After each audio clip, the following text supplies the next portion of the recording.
우리는 왕 같은 권위를 가진 자들. 먼저 이 사실이 여러분들이 믿어지셔야 돼요. 그쵸? 우리 성화 형제는 하나님의 자녀로서 이제 나는 왕 같은 권위를 가지고 있는 사람이다. 믿고 있습니까? 왕 같은 권위가 어떤 걸 의미하는? 왕 같은 권위가 어떤 걸 의미하냐면 이제 나는 그 하나님의 소유된 백성으로서 온 세상은 하나님의 말씀으로 통치할 수 있는 사람. 그러니까 여러분들 이거 오해하시면 안 돼요. 이 세상을 통치하시는 분은 하나님이지만 그 통치할 수 있는 권한을 우리에게 위임해 주셨어요. 문화나 사회나 어떤 우리가 살아가고 있는 이 모든 우리 삶의 전반에 하나님은 우리가 왕처럼 우리가 살아갈 수 있는, 그러니까 왕처럼 모든 것을 우리가 다스리고 통치할 수 있는. 그러니까 창세기에 보면 생육하고 번성하여 땅에 충만하라, 땅을 정복하여 바다의 모든 생물과 하늘의 모든 육지의 모든 동물을 다스리라. 모든 문화를 다스리고 모든 경제를 다스리고 그 다스린다는 그 말이 우리에게 주신 이런 권위라는 거죠. 이해가 되시죠? 무슨 말인지. 네. 일단 여러분의 신분이 이러한 신분이라는 걸 여러분들이 분명히 알고 있어야 돼요. 너무나 잘 아시겠지만 여러분이 예수님을 믿는 사람으로서 난 너무나 초라하다, 난 너무나 비참하다, 나는 내 인생은 아무짝에 쓸모없고 난 쓰레기라고 생각하는 사람은 여기 아무도 없잖아요. 적어도 하나님을 믿는 여러분들은, 하나님의 자녀임을 믿는 여러분들은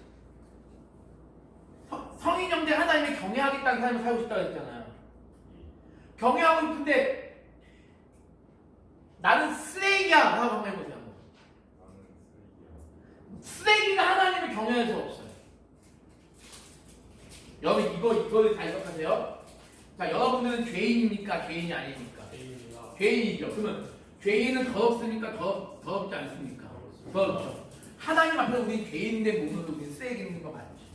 그냥 우리는 구원받은 하나님의 자녀로서 우리 신분이 변화되었잖아요. 신분 변화. 신분이 변화되었기 때문에 우리 더 이상 쓰레기가 아닌 거죠.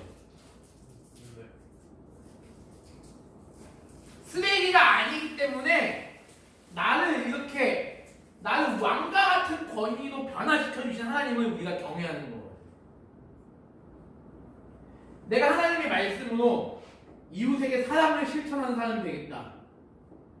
쓰레기는 사랑을 실천할 수 없어요. 쓰레기가 사랑을 실천하게 되면 그 쓰레기는 더 악취가 날 뿐이에요. 신분이 변화됐잖아. 왕 같은 사람, 하나님의 백성, 하나님의 자녀 신분이 변하기 때문에 나는 더 이웃을 사랑할 수 있고 이웃에게 대한 긍휼한 마음을 가질 수 있는 거죠. 한번 여러분들이 이런 생각을 한번 해보면 좋겠어요. 세상과 구별된 나는 어떤 존재인가? 세상과 구별된 나는. 세상의 사람들은요, 세상 사람들은 나에게 유익을 주는 사람, 최소한 나에게 불이익을 주지 않는 사람을 사랑할 수 있죠. 근데 우리는 아까 두 분 다 말씀 달라졌지만 우리가 누군가를 사랑할 때는요, 근데 이게 어렵죠. 어렵지만 우리가 얘기하는 거는 차별 없이 사랑할 수 있어야 돼요. 아까 우리 성인 형제가 질문했잖아요. 동성애자들에 대해서. 동성애자들도 우리는 사랑할 수 있어야 되겠죠. 그러나 그 사랑이 우리 성원 형제가 예전에 그런 얘기 했지만 진정한 사랑은 때로는 훈계할 수 있는 사랑이 돼요. 훈계할 수 있고 만약 그 영혼이 방탕한 길을 가거나 죄인된 삶을 걸어간다. 그럼 그거에 대해서 정말 사랑하는 마음으로 그를 위해서 기도하고 그를 정말 아끼는 마음으로 조언해줘야 되죠. 무조건 사랑하는 건 아니에요. 차별 없이 사랑한다라고 해서 무조건 그를 다 받아줄 수는 없는 거예요. 그래서 우리가 동성애자들이 있는 그대로 우리가 그들을 수용하되 그들의 그 행동을까지 사랑할 수는 없는 거죠. 변화시킬 수 있어야 돼요.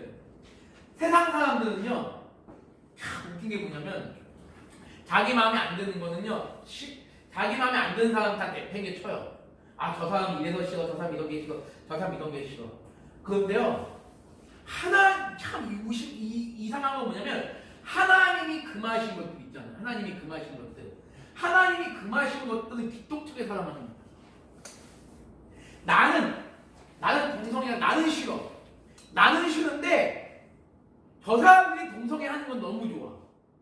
저 사람들이 뭐 변태 무슨 짓을 하는 건 너무 좋아. 저 사람들이 어떤 하나님 말씀 나는 그거 보고 싶지 않은데 저 사람들이 하나님 말씀대로 살지 않고 이런 방향으로 사는 걸 되게 좋아. 이런 사람들이 점점 많아지고 있어요.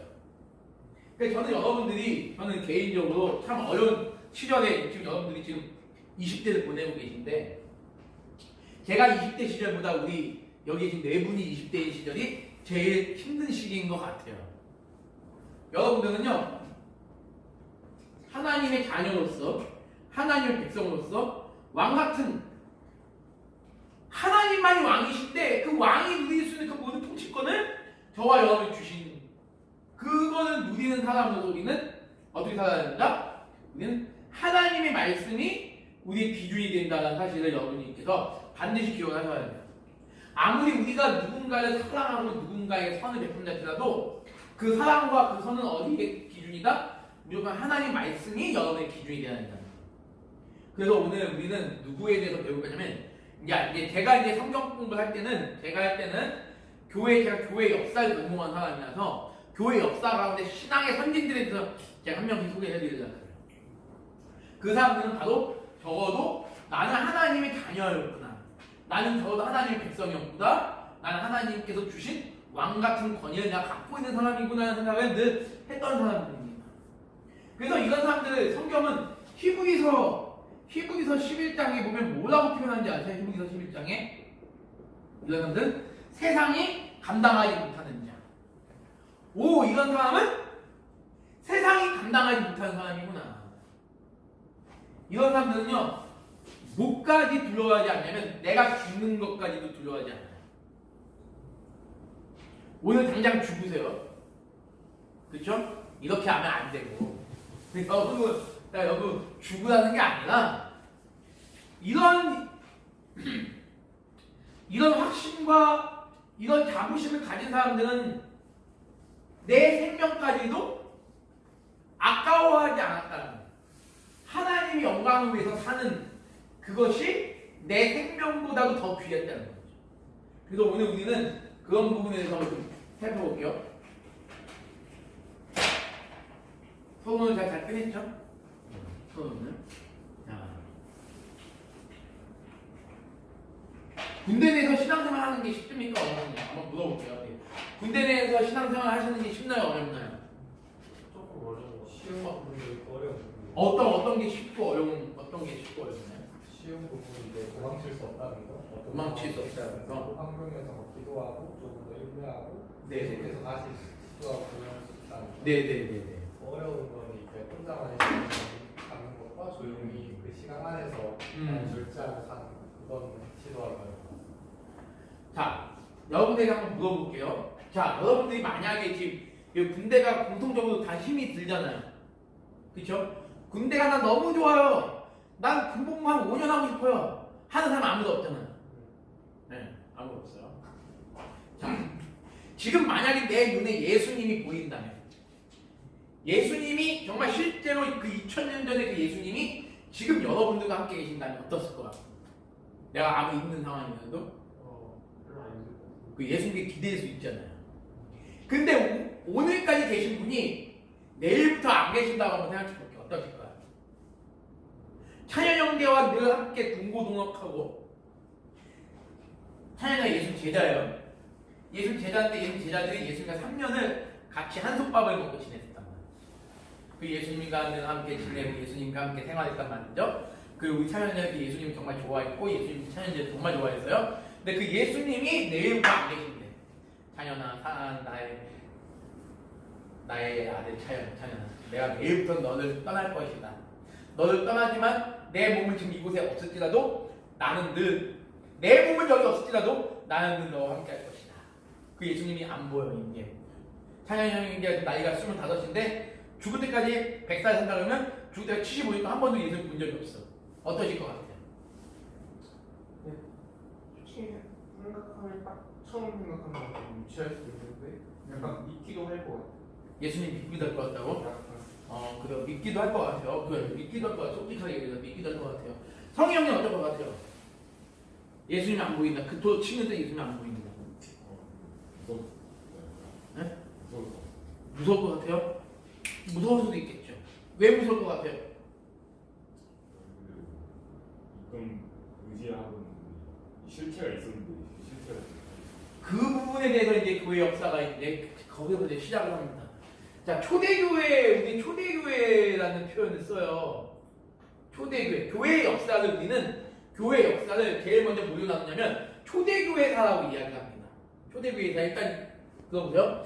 중세교회사, 초대교회사, 중세교회사, 종교역사, 종교역사, 그 다음에 근대교회사, 그 다음에 근대교회사랑 현대교회사를 함께 붙여요. 같이 붙이는데 저는 따로 분리를 해봤습니다. 근대교회사, 현대교회 나누는데 초대교회사는 뭐냐? 여러분, 초대교회사는 뭐고 성경은 뭘까요? 초대교회사는 뭐냐면 성경시대 이후부터를 초대교회사라고 얘기를 해요. 언제부터 얘기가 되면 예수님의 재림 이후, 예수님의 승천, 예수님이 십자가에서 죽으시고 나서 부활하시고 나서, 자 여기서 먼저 우리 찬양대 질문할게요. 찬양대는 이제 여자친구 때문에 예수님 되는 거잖아요. 한번 네, 찬양대 질문 한번 해볼게요. 찬양대는 예수님이 찬양대의 죄를 위해서 십자가에서 죽으시고 다시 부활하시고 승천하신 믿으시죠? 아, 그랬어요? 그거 물어보는 거야. 자, 예수님이 그거 물어보요. 다 여기 다 이제 교회 다녔던 분들이니까. 자, 예수님이 승천 이후의 역사가 이제 초대교회의 역사입니다. 그 전까지 역사는 성경의 역사예요. 구약과 신약의 역사입니다. 자, 예수님이 승천 이후 AD 70년이 뭐냐면 지금 우리 AD 2025년이잖아요. AD 2025년에서 70년을 빼면 지금 한 1900 몇 년 전 그때까지 가는 거예요. 자, AD 70년까지 우리는 주로 뭐라고 했냐면 순교자 시대, 그러니까 이거를 어떻게 얘기할까요? 그러니까 이게 좀 어려운데, 그러니까 이렇게 얘기합시다. AD 70년까지가 사도들의 시대. 사도들의 시대는 뭐냐면 예수님이 12제자를 의미합니다. 예수님 12제자. 예수님 12제자인데, 자 보세요. 적어도 예수님이 승천하시고 나서 예수님을 직접 만났던 사람들, 예수님 진짜 한 번이라도 봤던 사람들이 살았던 시대가 보통 AD 70년까지. 물론 이제 이 신약 성경의 요한복음, 요한계시록을 기록한 요한은 거의 100년까지 살아가요. 거의 100년, 거의 99세 막 80세 삽니다. 근데 나머지 예수님의 제자들은 다 이때 이전에 이미 다 순교를 당해요. 예수님의 제자들이 순교를 당할 때 어떻게 순교당하는지 나중에 여러분 인터넷에서 한번 인터넷 하실 수 있잖아요.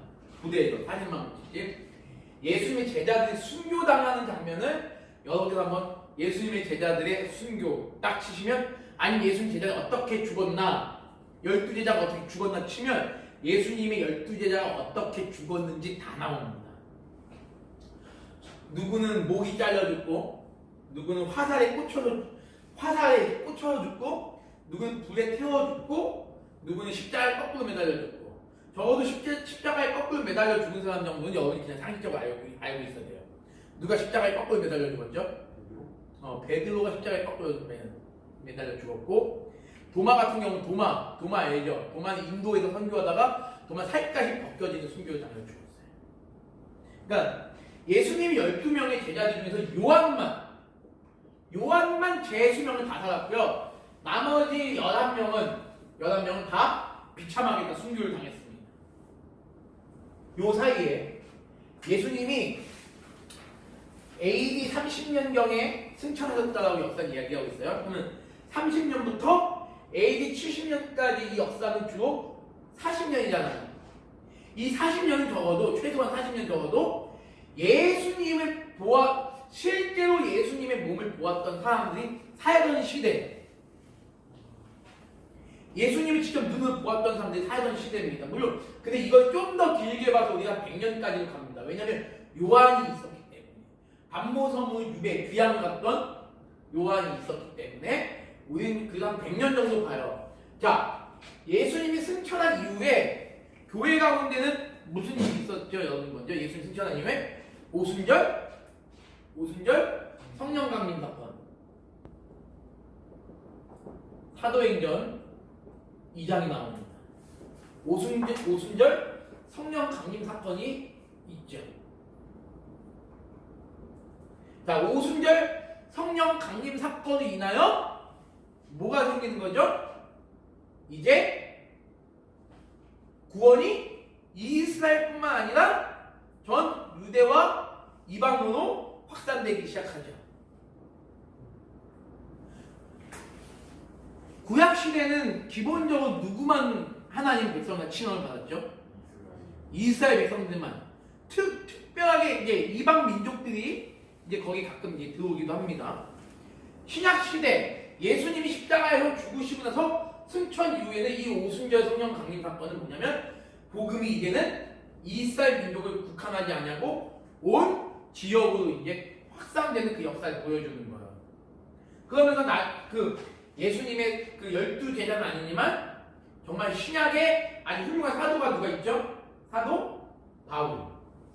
바울이 이제 1차, 2차, 3차 복음 전도를 시작하게 되는 거죠. 그러면서 오늘날의 아프리카, 유럽, 서남아시아까지 복음이 이제 증거가 되게 되는 거죠. 이게 초대교회에서 여기까지 역사입니다. 근데 복음이 증거되는 거에 플러스 뭐가 시작이 되냐? 이제부터 기독교를 향한 박해가 시작이 되는 거예요. 박해. 어떤 나라가 박해한 거죠? 로마 제국이 박해한 거죠. 우리나라가 일본한테 36년 동안, 일본 36년 동안 우리나라가 지배를 받았던 것처럼 로마가 이스라엘 무려 400년을 지배하는 거예요. 400년 지배하는데 이때 요 기간에 본격적으로 박해가 시작이 돼가지고 언제까지 박해가 되냐면 잘 보세요. 여기서부터 이제 다시 얘기합니다. 초대교회에 대한 범위를 얘기하는 거예요. 자, 박해가 시작이 돼서 언제까지 박해가 계속 되어지냐면 서기 313년까지 박해가 이루어져요. 거의 300년에 가까운 250년에서 300년에 가까운 기독교에 대한 대대적인 박해가 시작이 됩니다. 이게 초대교회의 이야기예요. 여러분 한번 물어볼게요. 우리는 지금 신앙의 자유가 있는 거잖아요. 찬양의 신앙의 자유가 있는데 총을 딱 들이대는데 너 교회 다니면 죽여버릴 거야 하면 어떻게 교회 다닐 수 있습니까? 저는 안 다닌다고 하고 몰래. 자, 그래도 다니겠습니다. 안 다닌다는 말 뻥치는 게 아니라 다니겠습니다라고 할 수 있겠어요? 아, 그럼 그렇게 따지면은 선뜻 못하는 거. 자, 우리 성인 형님. 뭐 지금 생각은 다닌다고 하는데 뭐 실제로 모르겠어요.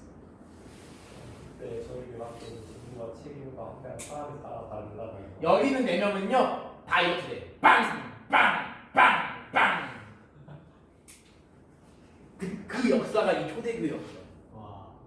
이 초대교회 때 신앙을 끝까지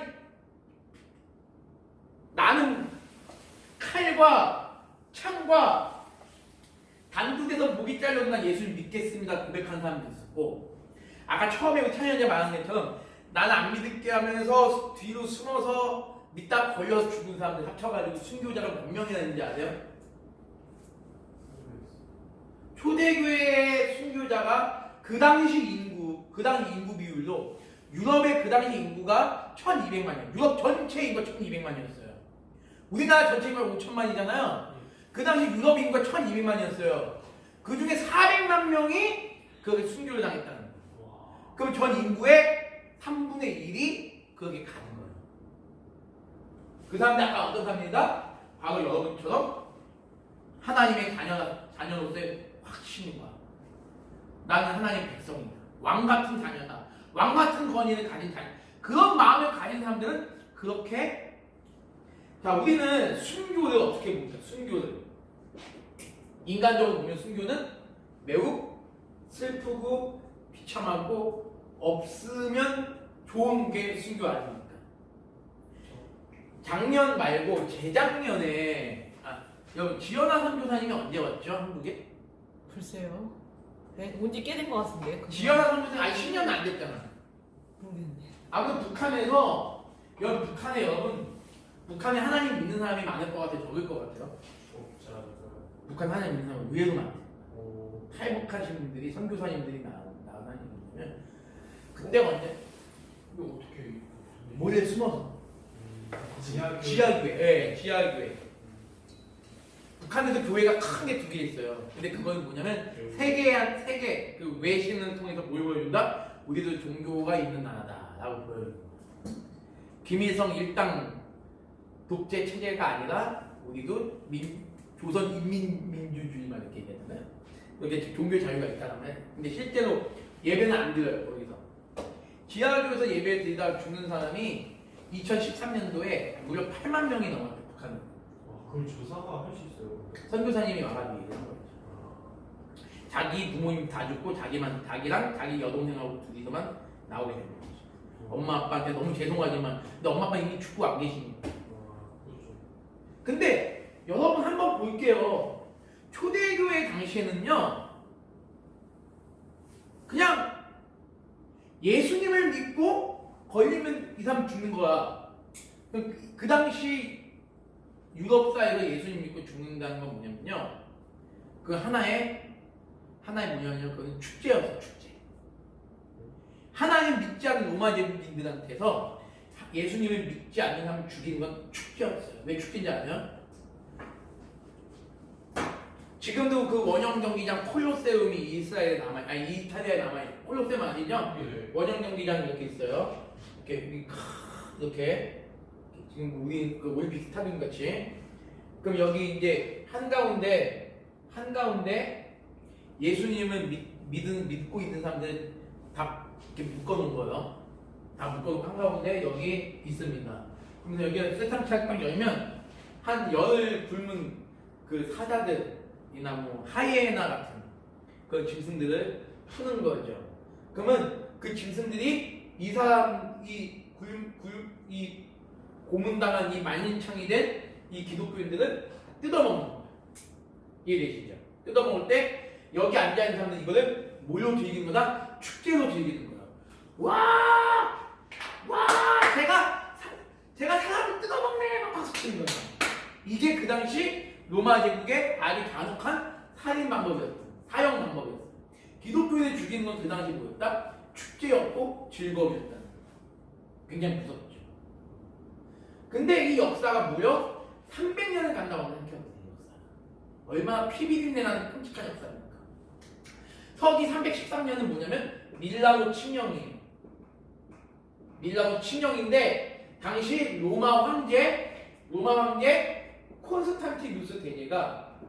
콘스탄티누스라는 황제가 기독교인에게 뭐한다? 자유를 공포한다. 그래서 그때부터 신앙의 자유가 생긴 거예요. 거의 기독교 박해가 된 지 거의 한 250년, 300년 가까운 시간이 지나서 그 다음에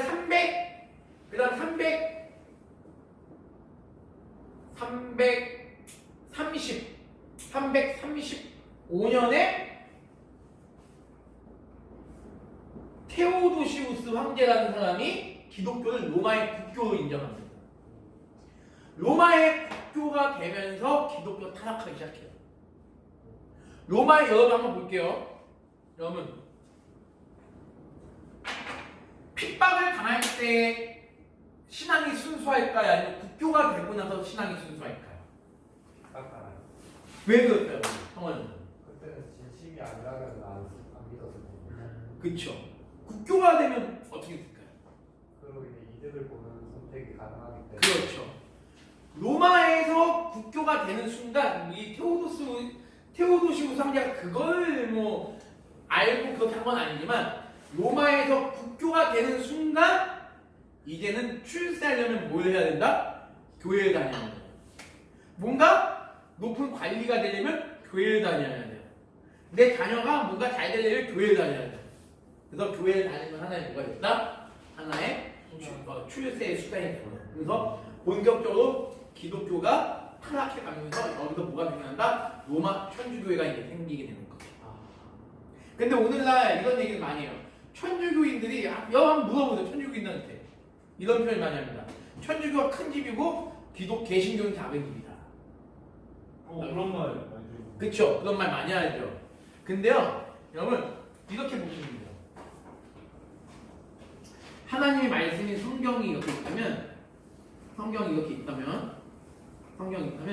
이 성경의 말씀으로 우리가 쭉 가다가 여러분이 알잖아. 아무리 봐도 여러분 알잖아. 천주교가 말하는 교리들 대표적으로 뭐예요? 천주교가 말하는 대표적인 교리 하나 말씀해 보세요.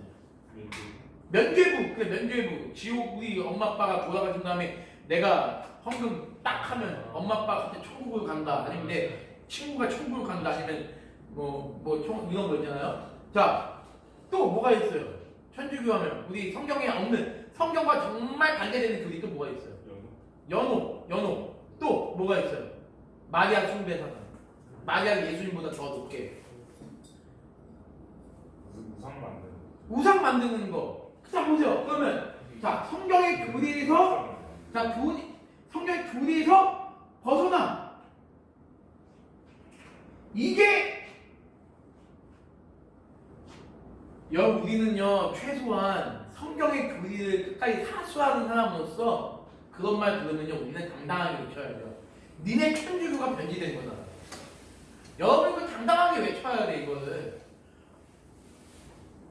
그러니까 여러분 이거 이런 내용을 알아야 이런 내용 모르면 그래? 천주교가 나도 천주교 가야 나 예전에 나 천주교 꼬시려는데 고참이 있었다니까요. 군대 있을 때. 야 천주교가 이래. 천주교 왜 좋은지 알아? 천주교는 좋은 일 많이 하잖아요. 낙로원, 고아원 많이 하잖아. 근데 여러분 나중에 역사에서 배우면 천주교가 얼마나 여러분 천주교가 베네딕토 수도원이라고 있어요. 이탈리아에. 거기 수도원에 누가 사냐면 수녀님들이 삽니다. 이쪽에는 강 건너편에는 성당이 있는데 여기는 신부님들이 살아요. 근데 여기 이 강이 이렇게 있어요. 강이 있는데 요 수도원하고 이 성당하고 요 사이 강인데 이 강 밑에서 애기 유골이 800개가 발견됐어요. 800개. 애기 유골. 알고 보니까 수녀님도 결혼 안 하잖아요. 신부님도 결혼 안 하잖아요. 설마가 아니라 그게 사실인 거예요. 천주교에서 이거 인정했어요. 천주 교황도 인정했은 거예요. 이걸 잘 인정했는데 이런 역사가 있는 거예요. 천주교 안에. 근데 이걸 가지고 어떻게 우리가 큰 집이 자기네가 큰 집이고 우리가 자기 집이고 정말 우리는 그래서 제가 여러분들 교리 이제 김정은 목사님 오셔가지고 여러분들이 계속 교리에 가르치고 제가 이게 역사 이야기하면서 계속 이렇게 역사 얘기하는 이유가 뭐냐면 여러분 역사를 알아야 여러분이 우리가 믿고 고백하는 기독교 신앙이 무엇인가 여러분이 알 수 있다. 그냥 우리가 작은 집이라는 그 개소리에 여러분들이 넘어가지 않을 수가 있어요. 이단에 넘어가지 않아요. 저는 이 천주교는요 제일 무서운 이단이라고 보는 사람이에요. 천주교 한두 가지 교리가 잘못된 게 아니에요. 여러분 나중에 보시면 진짜 많은 교리들이 우리 성경하고 너무 다릅니다. 그러니까 보는 관점이 다른 게 아니야. 예정이 어떻고 그런 관점이 아니라 아예 여기는 마리아를 믿고 또 뭐예요? 또 교회에서 제사를 지내잖아. 그리고 성경은 오직 하나님만 섬기라 그랬는데 천주교는 뭘 섬깁니까? 성인들이 있어요. 성인이 1년 365일 매일 있어요. 이날 태어나 만약 현수 형제가 만약 3월 8일에 3월 8일 성인에게 기도해야 돼요. 그 성인이 뭐냐면 여러분 수호천사 많이 들어가죠. 수호천사. 네. 수호천사가 천주교 가톨릭 성인에서 나온 개념이에요. 성원 형제한테 수호천사가 있고 수호천사가 있고 수호천사가 있어요. 이 성원 형제에게 있는 수호천사 이름은 예를 들면 뭐 무슨 발렌타인이다. 우리 현수 형제한테 있는 수호성인은 이런 사람 다. 수호성인은 어떤 사람들이냐면 로마 제국에서 기도 박해당할 때 그 박해당하게 죽은 사람들이 수호성인이 된 거야. 그 사람은 되게 훌륭한 사람들인데 로마 천주교에서 그 사람들이 그 사람 따가지고 이성원, 우리 김현수, 이성인, 원찬 형제 수호성인 만들어준 거예요. 내가 수호성인을 나의 수호성인이 만약에 발렌타인이라 그러면 그래서 발렌타인데이가 나오는 겁니다. 내 수호성인이 발렌타인이면 누구의 이름으로 기도해야 하나님이 더 잘 들어주신다? 발렌타인의 이름으로 기도하면 하나님이 더 잘 들어주신다. 자, 근데 우리는 성경은 누구의 이름으로 기도하라고 되어 있습니까? 예수님의 이름으로 기도하라고 되어 있습니다. 성인의 이름으로 어디 기도하는 게 전혀 이게 이미 이거 그냥 다른 거라는 거예요. 근데 아무튼 이런 배경이 다 여기서 나오는 거죠. 초대교회를 우리가 연구하면 이해가 되시죠? 이게 여러분 초대교회를 우리가 공부하면요 되게 재밌습니다. 되게 재밌어요. 근데 여기서 자 오늘은 원론만 얘기를 하고 마칠게요. 자 313년이 뭐다? 아까 밀라노 칙령이라고 했는데 이때 뭐가 된 거다? 기독교인에게 자유가 이게 누구나 기독교를 믿고 싶으면 믿으라는 게 자유가 선포가 된 거고 그 다음에 335년도에는 기독교가 국교가 됩니다. 자, 그 다음에 이 초대교회 시대의 또 중요한 건 뭐냐면 초대교회 시대의 중요한 건 뭐냐면 우리가 믿고 있는 정통 교리들, 정통 신앙 고백이 이때 완성이 돼. 우리가 예배 시간에 늘 고백하는 거죠. 나는 천지를 창조하신 하나님을 믿습니다. 뭐죠 그게? 사도신경. 사도신경이 이때 만들어집니다.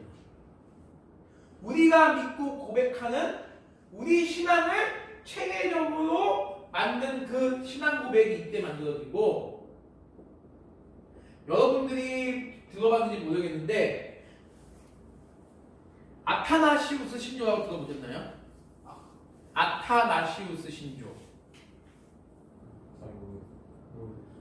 나중에 네이버 치면 나와. 아타나시우스 신조. 아타나시우스 신조. 그리고 서기 325년에 나오죠. 서기 325년은 니케아 신조. 니케아 신앙 고백 또는 니케아 신조. 이런 내용들의 신앙 고백들이 다 나와요. 초대교회 때는 뭐냐면 바로 이런 내용들이 고백이 됩니다. 신앙 고백이 생겨요. 근데 신앙 고백이 생기게 된 이유가 뭘까요? 제가 한 7분만 더 하고 끝낼게요. 신앙 고백이 생긴 이유가 뭘까요? 잘못된 일로 빠져서. 그래요. 왜 잘못된 길로 빠지죠? 초대교회 때는요. 자 보세요. 여러분 보세요. 아까 성원 형제가 얘기 다니셨는데 우리가 핍박을 당할 때는요. 정말 예수님을 잘 믿게 될 겁니다. 근데 우리에게 신앙의 자유가 생기니까 그때 뭐가 들어오기 시작하냐면 이단들이 들어오기 시작했어요. 초대교회 때는요. 되게 많은 이단들이 들어옵니다. 어떤 이단들이 들어오냐면 우리가 믿고 있는 예수님은 절대 몸을 입고 이 땅에 오신 적이 없다라는 거예요. 왜? 인간의 몸은 죄로 인해서 더럽혀졌기 때문에 예수님이 어떻게 거룩하신 하나님이 그 더러운 인간의 몸을 입고 이 땅에 오실 수 있겠느냐? 아니다라는 거죠. 그들이 말하는 이단은 뭐냐면 첫 번째가 뭐냐면 영은 선하고 물질은 약하다. 이게 우리 물질이잖아요. 이게 다. 영원선하고 물질은 약하다. 이거를 영지주의라고 얘기합니다. 영지주의 이단이 초대교회 때 들어옵니다. 그 다음에 또 비슷한 건데 어떤 이단이 들어오냐면 영지주의는 실제로 몸을 인정해요. 근데 그 몸은 더럽다는 거예요. 자, 근데 가연설이라는 이단이 또 들어옵니다. 가연설은 뭐냐면 가연설이 뭘까요? 한번 여러분 가연설이 뭘까요? 가짜만 힌트 주면 이건 거짓 가짜입니다. 거짓 가짜. 가연설이 뭘까요? 현재 고집된 것들 공개하는 땡. 일단 우리 현수님 가연설은 뭐야? 한자도 거짓 가짜거든요. 몸을 안 믿는 건가요? 몸은 안 믿는 거에 거의 맞아요. 예.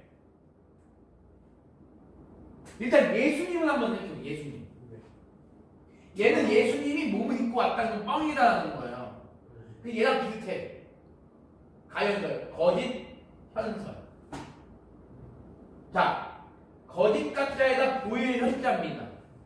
거짓으로 보인다. 무슨 뜻일까요? 우리 눈에 보인 예수님이 실제 몸을 입은 것처럼 보였을 뿐이다. 실제 예수님의 몸처럼 보였을 뿐이지 예수님은 실제로 몸을 육신을 입고 이 땅에 오신 적이 없다. 라고 그런 것처럼 보이는 거다. 네네네. 그래서 이 두 가지 이단이 초대교회 당시 때 가장 그 성도들을 유혹했던 이단이에요. 그래서 그 이단들의 유혹에서 성도들 참교회를 지키고 성도를 지키기 위해서 뭐 했냐? 신앙고백서를 만드는 거예요. 그러니까 여러분들이 초대교회 하면요 제일 중요한 건 뭐냐면 신앙고백의 형성입니다. 두 번째는 뭐냐면 순교. 두 번째가 뭐다? 순교예요. 자, 눈에 보이지 않는 예수님. 제가 아까 물어본 게 바로 그거예요. 나랑 오늘까지 같이 계시다가 내일 떠나셨어. 근데 이분들은 그냥 왜? 이분 실제 예수님 봤으니까. 이 시대까지 AD 70년까지는 그 믿음이 비록 나한테 총칼이 들어온다 할때 난 실제로 예수님 봤기 때문에 그 믿음이 가능하다니까요. 근데 이후에는 그 다음 세대는 실제로 예수님을 본 적이 없어요. 여러분들처럼. 근데 지금은 종교의 자유가 있잖아요. 믿고 싶으면 믿으면 믿고 안 믿으면 안 믿는 이 시대에 있는데 이때는 뭐예요? 그럼에도 불구하고 비록 내가 태어나서 단 한 번도 예수님 본 적이 없는데 그 예수님을 위해서 죽어간 사람들이 엄청나게 많았다. 그 순교의 역사가 바로 뭐냐면 초대교의 역사예요.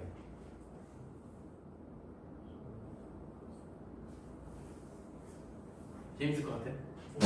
되게 재밌어요. 근데 지금까지 앞으로 이제 인물을 살펴볼 건데 좋아요. 재밌네요.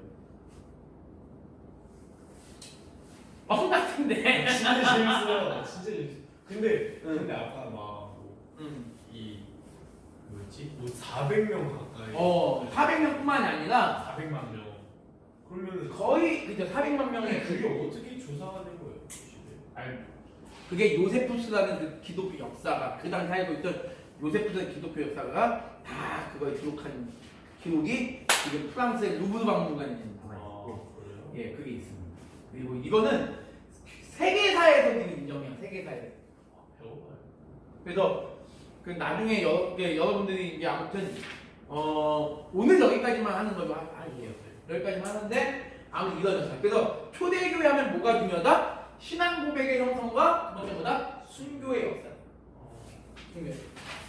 그 마녀 사냥이 이때 이제 드러나고 그리고 뭐 아주 끔찍한 그 이때 이제 중요한 게 뭐냐면 10대 10가지 수많은 박해들이 있는데 그 중에서 대표적인 10대 박해가 있어요. 10대 박해.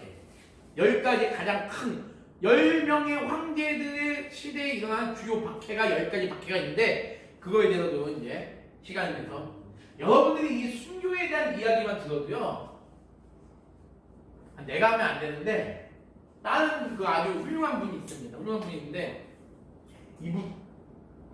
그분이 특강을 하는 영상 보면요 참 은혜가 되고 제가 이름을 알려드린다면 라은성 목사님이라고 이분은 좀 믿음이 있고 좀 성경에 대한 열의가 있는 분은 다 아시는 분들이에요. 라은성 목사님 분이 그 특강한 내용이 있습니다. 교회 순교 역사로 가요. 순교 역사라고 치시면 돼요. 순교 역사로 치시면 이분이 이제 쓴 그 특강한 영상이 있습니다. 이 순교 역사를 통해서 우리가 배우는 건 뭐냐면 교회가 이런 순교자들의 피로 인해서 하나님이 그런 순교자들을 통하여 교회를 세워갔구나. 하나만 더 말씀드리자면 지금 여러분들은 순교자들이에요. 왜 순교자인지 아십니까? 여러분들은 교회를 안 나가도 되는 사람. 그렇죠? 더군다나 지금 여러분 군종병으로 또 헌신하고 계시잖아요. 주일날 교회 안 와도 되고 마일리지 그딴 거 그냥 불교하나 천주교하나 받으면 되는데 교회 와잖아요. 영적으로 여러분 또 교회 뭐 주일만 오십니까?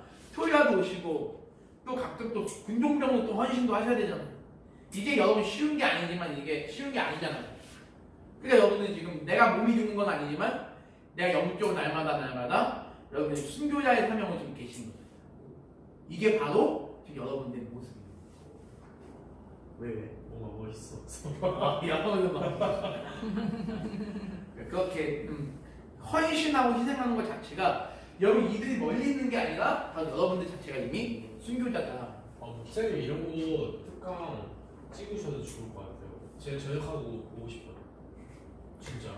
지금 찍고 있잖아. 찍고도 있어요. 아 그걸 올리는 거예요 이거? 올려야 돼. 나중에 제가 다 드릴게요. 유튜브 있어요 목사님? 나중에 다 드릴게요.